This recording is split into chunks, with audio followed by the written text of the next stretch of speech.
제27장. 요담이 왕위에 오를 때 나이가 25세라 예루살렘에서 16년 동안 다스리니라. 그의 어머니의 이름은 여루사요 사독의 딸이더라. 요담이 그의 아버지 우시아의 모든 행위대로 여호와 보시기에 정직하게 행하였으나 여호와의 성전에는 들어가지 아니하였고 백성은 여전히 부패하였더라.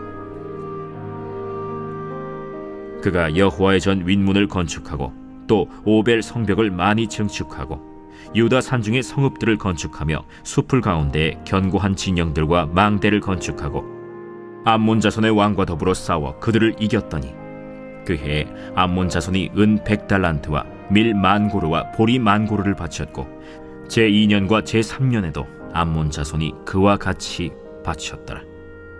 요담이 그의 하나님 여호와 앞에서 바른 길을 걸었으므로 점점 강하여졌더라. 요담의 남은 사적과 그의 모든 전쟁과 행위는 이스라엘과 유다 열왕기에 기록되니라. 요담이 왕위에 오를 때 나이가 25세요 예루살렘에서 다스린 지 16년이라. 그가 그의 조상들과 함께 누움에 다윗 성에 장사되고 그의 아들 아하스가 대신하여 왕이 되니라. 안녕하십니까, 근수교회 가족 여러분. 5월 26일 근수 매일 말씀 시작하겠습니다. 오늘 본문은 역대하 27장 1절부터 9절까지의 말씀입니다. 요담 왕에 대한 간략한 역사적인 내용이 나오죠. 요담 왕은 25세에 예루살렘의 왕으로 취임하여서 16년 동안 다스리고 그의 왕과 함께 다른 왕들과 함께 다윗성에 장사되고 그의 아들 아하스가 왕이 되는 내용이 나옵니다. 이 요담의 시대에는 번영했던 것 같습니다. 요담의 시대에 암몬 자손의 왕과 더불어 싸워 이겨서 암몬에게 조공을 받게 되죠. 그리고 나서 요담은 또한 하나님의 길대로 그의 아버지인 우시아의 모든 행위대로 정직하게 행하였으나 성전에는 들어가지 아니하였고 백성은 여전히 부패하였더라 라고 간략하게 이 요담의 이 생애와 또 그 나라의 현실에 대해서 짧게 이야기합니다. 제가 고민을 해보았습니다. 요담은 왜 성전에 들어가지 아니하였고 백성이 여전히 부패하였는가? 좀 언뜻 보면 말이 이상하죠. 여호와 보시기에 정직하게 행하였으나 여호와의 성전에는 들어가지 아니하였고 여호와 보시기에는 정직히 행하였는데 성전에는 들어가지 않았다고 합니다. 제가 유추해 보기로는 이 요담의 왕인 우시아 왕이 바로 이 성전에서 교만하여 분향을 하는 것을 고집하다가 이마에 나병이 생겨서 죽은 그런 이야기가 어제 본문에 나오죠.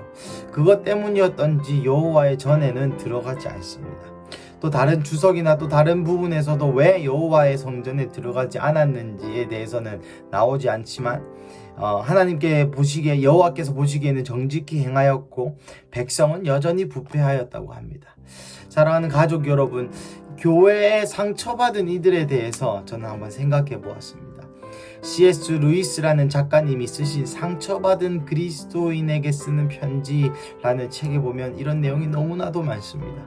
교회에 상처받고 나간 하나님께 원망하는 것 같은 그러한 경험들을 한 그리스도인들에게 보내는 편지를 우리 C.S. 루이스 작가님께서 쓰셨는데 그 책이 많은 도전이 되었고 또 읽는데 그 책의 내용이 계속 생각이 났습니다.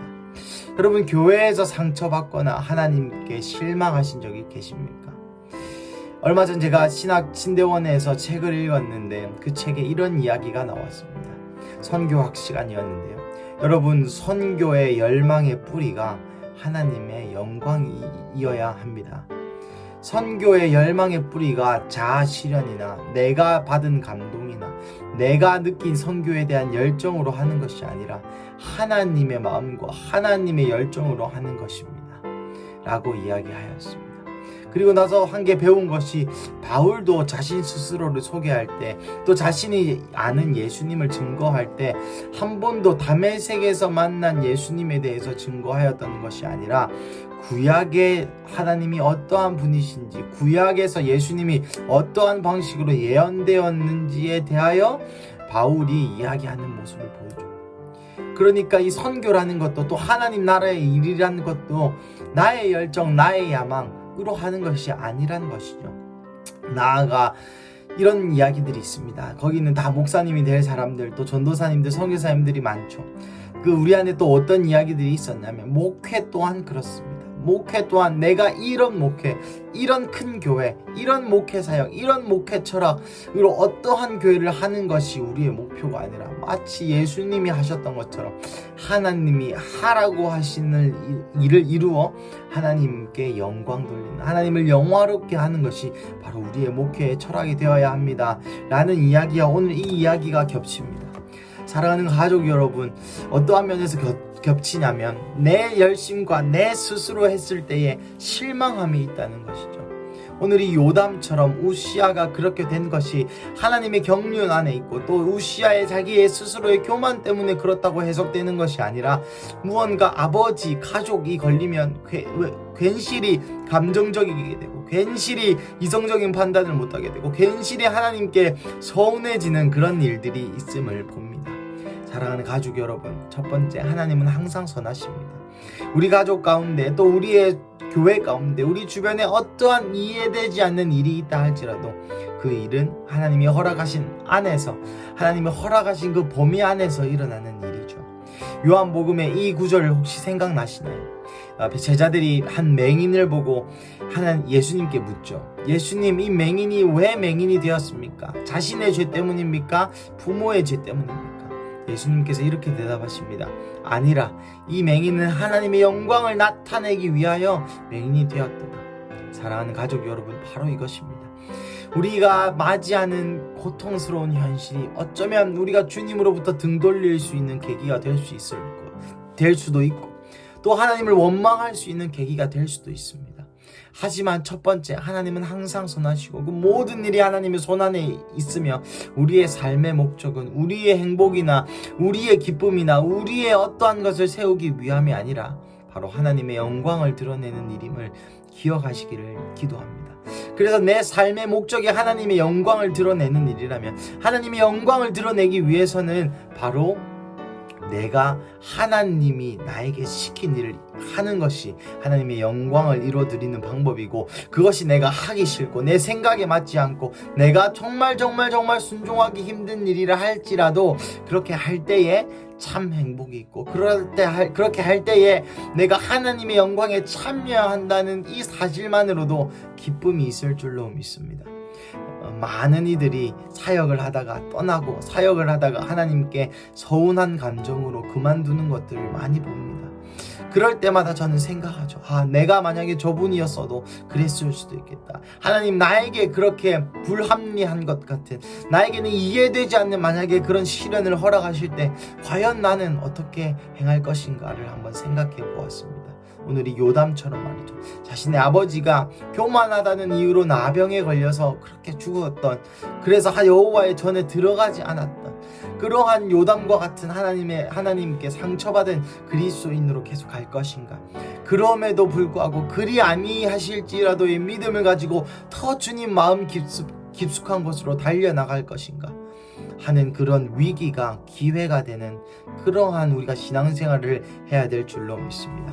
사랑하는 가족 여러분, 오늘 이 요담의 이야기 속에 우리의 모습이 있지는 않는지요? 우리도 주님께 원망스러워, 말은 못하지만, 누구에게도 말할 수 없었지만 가슴 한켠에 하나님께 원망스러웠던 부분이 혹시 있습니까? 이 수요일 아침 가운데 주님께 올려드리시기를 축복합니다.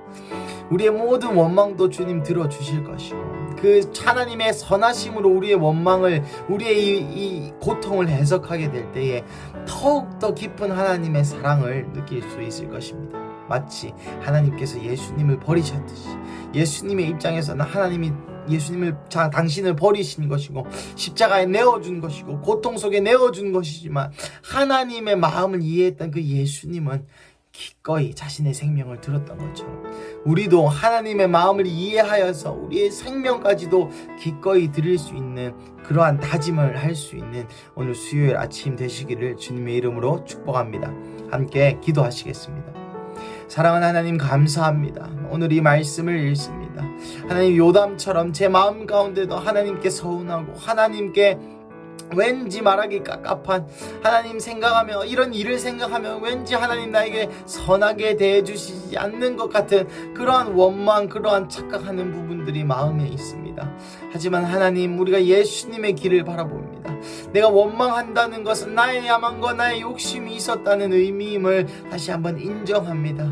주님, 예수님의 발자취를 따라서 하나님이 하라고 하신 일을 이유로 하나님이 하라고 하셨던 그 지기 싫은 이 잔을 돌려주시옵소서라고 기도할 정도로 지기 싫었던 그 십자가를 지심으로 하나님을 영화롭게 하였던 그 예수님의 발자취를 따라 내가 하고 싶던 일이든지 하기 싫은 일이든지 내가 죽어도 못하겠던 일이든지 상관없이 하나님께서 나에게 하라고 하시는 일을 이루어 하나님을 영화롭게 하는 삶 살게 하여 주시옵소서. 그래서 주님, 오늘 이 수요일 아침 가운데 하나님, 우리에게 하라고 하시는 일이 무엇인지 들을 수 있는 길을 허락하여 주시옵시고 그 들은 음성을 가지고 오늘 하루 살아갈 수 있도록 하여 주시옵소서. 주님 사랑합니다. 감사합니다. 이 모든 말씀 살아계신 예수님의 이름으로 기도드렸습니다. 아멘.